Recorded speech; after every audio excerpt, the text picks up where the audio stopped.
नमस्कार मित्रों, eleven classes के यूट्यूब प्लेटफॉर्म पे आपका बहुत बहुत स्वागत है। आज हम लोग बात करेंगे, जानते ही हैं कि परीक्षा पीसीएस प्री की परीक्षा आरओ की परीक्षा अपनी नियत थी जो दिसंबर में थी उसी पर होगी और उसका नोटिफिकेशन आयोग के द्वारा जारी कर दिया गया है। साथ ही जो राजस्थान एडमिनिस्ट्रेटिव सर्विसेज है, चाहे बिहार पब्लिक सर्विस कमीशन है, उसके द्वारा भी जो परीक्षाएं आयोजित की जाती हैं उसमें भी यही टॉपिक महत्वपूर्ण होते हैं। हम अपने 15 से 20 दिनों के जो दिन शेष बचे हैं उसमें हम चाहेंगे कि जो पूरा सिलेबस है उसके जो महत्वपूर्ण टॉपिक है उनको हम क्यों ना एक सरसरी निगाह में कि हमारे दिमाग में स्थापित हो जाए कि किसमें क्या है। उस हिसाब से रिवीजन क्लासेस के हिसाब से, जीएस की रिवीजन कक्षा के हिसाब से हम एक एक महत्वपूर्ण टॉपिकों को दिन में प्रतिदिन 2-3 टॉपिक, एक टॉपिक जो महत्वपूर्ण होगा उसको लेकर आएंगे। टॉपिक तो प्रारंभ ही करेंगे, लेकिन उसके पहले अगर आप हमारे चैनल को सब्सक्राइब नहीं किए हैं तो कृपया चैनल को सब्सक्राइब करिए, बेल आइकन का बटन दबाइए ताकि जो भी वीडियोस आए उसका नोटिफिकेशन आप तक पहुंचे और आप इसका लाभ उठा सकें। आइए बात करते हैं। आज के हम पूरे सेगमेंट में बात करेंगे जो हमारे भारतीय संविधान में अनुसूचियां हैं, कितनी अनुसूचियां हैं, जब हमारा संविधान बना उस समय कितनी अनुसूचियां थी, किन किन अनुसूचियों को बढ़ाया गया है और उसमें किन विषयों को समाहित किया गया है। आइए इस पर हम बात कर लेते हैं टॉपिक को। आइए जानते हैं हमारा क्या है। सभी अनुसूचियां, विषय वस्तु और उससे संबंधित अनुच्छेद की हम बात कर। हमारा भारत का संविधान बना था उस समय भारतीय संविधान में 8 अनुसूचियां थी। तो हम भारतीय संविधान की जब अनुसूचियों की बात करते हैं तो प्रश्न पूछा जाता है कि अनुसूचियों में कितने प्रश्न हैं। दो इसको हम डिवाइड कर दिए हैं इस अनुसूची को कि जब मूल संविधान बना था तो उस समय टोटल 8 अनुसूचियां थी, उनमें किन किन विषयों के बारे में प्रबंध है और 9वीं अनुसूची कब कब जोड़ी गई, उनकी बात क्या कही गई। तो आइए बात करते हैं कि हम प्रथम अनुसूची में क्या है। प्रथम अनुसूची में राज्य एवं संघ राज्य क्षेत्रों के बारे में बात किया गया है। दूसरी अनुसूची में क्या है, जो संवैधानिक पदों पर आसीन अधिकारियों की परिलब्धियां बताई गई है। प्रश्न यह पूछता है कि जो संविधान की तीसरी अनुसूची है उसमें क्या बात किया गया है, शपथ एवं प्रतिज्ञान की बात की गई है। चौथी अनुसूची में राज्यों और केंद्र शासित प्रदेशों के लिए सीटों का आवंटन कर दिया गया है। जो भारतीय संविधान की चौथी अनुसूची है उसमें राज्यों व केंद्र शासित प्रदेशों के लिए राज्यसभा में कितनी सीटें होंगी उनकी व्यवस्था की गई है। पांचवी अनुसूची की अगर हम बात करते हैं तो एससी मतलब शेड्यूल कास्ट और एसटी मतलब शेड्यूल ट्राइब, जो अनुसूचित जाति और अनुसूचित जनजातीय क्षेत्रों के प्रशासन, माने जैसे ये क्षेत्र है चाहे वो अनुसूचित जाति के क्षेत्र हो चाहे अनुसूचित जनजाति के क्षेत्र हो, उनमें प्रशासन और नियंत्रण के बारे में उपबंध कर दिया गया है। छठी अनुसूची निश्चित तौर पर पूछी जाती है। 4 राज्यों के बारे में विशेष उपबंध है, 4 राज्यों के प्रशासन के बारे में विशेष उपबंध है। उसमें 4 राज्य कौन कौन से हैं। हमारा राज्य है असम, मेघालय, त्रिपुरा और मिजोरम। असम, मेघालय, त्रिपुरा और मिजोरम। असम, मेघालय, त्रिपुरा और मिजोरम राज्यों के जनजातीय क्षेत्रों में प्रशासन संबंधी उपबंध हमारे संविधान की छठी अनुसूची में की गई है। वहीं अगर हम 7वें अनुसूची की बात करें, याद करते जाइए, 7वें अनुसूची में लिस्ट सिस्टम बात की गई है।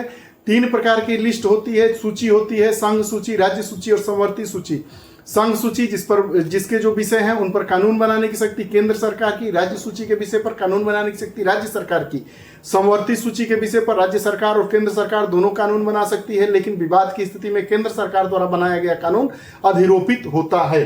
वही 8वीं अनुसूची में 22 भाषाएं हैं। भाषाओं के बारे में बात किया गया है। विभिन्न भारतीय भाषाएं तो 22 भाषाएं हैं और इसमें जो प्रश्न पूछा जाता है कि क्या 8वीं अनुसूची में जो हमारी 22 भारतीय भाषाएं हैं उसमें अंग्रेजी है, तो अंग्रेजी नहीं है। याद रखिएगा, यह जो हमारी अनुसूचित भाषाएं हैं उसमें अंग्रेजी नहीं है।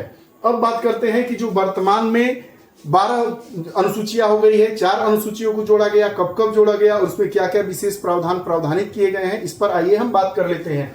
तो 9वीं अनुसूची ऐसे अधिनियम जिनकी न्यायिक समीक्षा नहीं की जा सकती है, सुप्रीम कोर्ट के द्वारा इनकी न्यायिक समीक्षा की जाएगी। 10वीं अनुसूची दल बदल से संबंधित है। दल बदल के आधार पर संसद सदस्यों एवं विधानसभा के सदस्यों की निर्भरता के उपबंध किए गए हैं। अब प्रश्न पूछता है कि जो 10वीं अनुसूची है, दल बदल के आधार पर सदस्य एवं विधानसभा सदस्यों की निर्भरता के बारे में उपबंध किया गया था, वह भारतीय संविधान के किस संविधान संशोधन के द्वारा किस वर्ष इसको संविधान में जोड़ा गया। तो हम जानते हैं कि जो 52वां संविधान संशोधन 1985 में हुआ था उसी के द्वारा इसको जोड़ा गया। अनुसूची की बात करते हैं। दल बदल के आधार पर संसद व विधानसभा सदस्यों की निर्भरता के बारे में उपबंध किया गया है। इस अनुसूची को 10वीं अनुसूची को 52वें संविधान संशोधन अधिनियम 1985 के द्वारा जोड़ दिया गया। अब 11वीं अनुसूची और 12वीं अनुसूची बार बार पूछा जाता है। तो 73वां संविधान संशोधन 1992 में हुआ था और 74वां संविधान संशोधन भी 1992 में हुआ था। 73वें संविधान संशोधन अधिनियम के द्वारा 11वीं अनुसूची जोड़ी गई, जिसमें बात की गई पंचायत की शक्तियां, प्राधिकार और जिम्मेदारियां सौंपी गई, पंचायती राज की व्यवस्था की गई। और वहीं 12वीं जो अनुसूची थी उसमें नगर पालिका की शक्तियां, प्राधिकार और जिम्मेदारियों की बात की गई। 3 संविधान संशोधन अनुसूचियों से जुड़े हुए 4-5 प्रश्न पूछ लिए जाते हैं। शपथ एवं प्रतिज्ञान किस में शामिल है? हमारी 3री अनुसूची में। लिस्ट सिस्टम किस में है? 7वीं अनुसूची में। 22 जो हमारी 22 भाषाएं हैं वह किस में है? 8वीं अनुसूची में। अंग्रेजी उसके में जो हमारी भाषा है वो विभिन्न भारतीय भाषाओं में अंग्रेजी को शामिल नहीं किया गया है, उन 22 भाषाओं में अंग्रेजी शामिल नहीं है। बार बार पूछा जाने वाला प्रश्न है। उसके बाद पूछता है दल बदल किस अनुसूची में है? 10वीं अनुसूची में। 52वां संविधान संशोधन 1985 के द्वारा इसको जोड़ा गया। संसद सदस्यों और विधानसभा सदस्यों को की निर्भरता के बारे में इसमें उपबंध किया गया है। और यही अगर हम बात कर लें कि 11वीं अनुसूची की, तो 11वीं अनुसूची को 73वां संविधान संशोधन 1992 के द्वारा संविधान में जोड़ा गया, जिसमें पंचायती राज की व्यवस्था, पंचायत की शक्तियां, प्राधिकार और उनकी जिम्मेदारियों के बारे में बात की गई।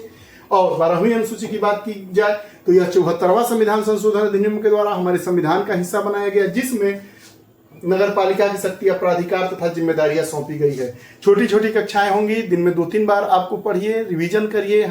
और हमारी शुभकामना है, हमारी टीम की शुभकामना है कि आप जल्दी पीसीएस बनिए और अपने जीवन में आगे बढ़िए। अपने माता पिता के जो सपने हैं उनको पूरा करिए, अपने सपनों को भी पूरा करिए। ऐसी ही कक्षाओं के साथ प्रतिदिन उपस्थित होंगे और 2 से 3 दिसंबर तक यह हमारी पूरी कक्षाएं रिवीजन वाली कंप्लीट कर ली जाएगी। करंट अफेयर्स की भी कक्षा आ रही है। कृपया जुड़े रहिए, अपने इष्ट मित्रों तक चैनल को शेयर करते रहिए, लाइक करते रहिए। अगर आप हमारे पहले दर्शक हैं, पहली बार आए हैं, पहले पाठक हैं, तो आपका स्वागत है। चैनल को जरूर सब्सक्राइब करिएगा, अपने विचार दीजिएगा। बहुत बहुत धन्यवाद।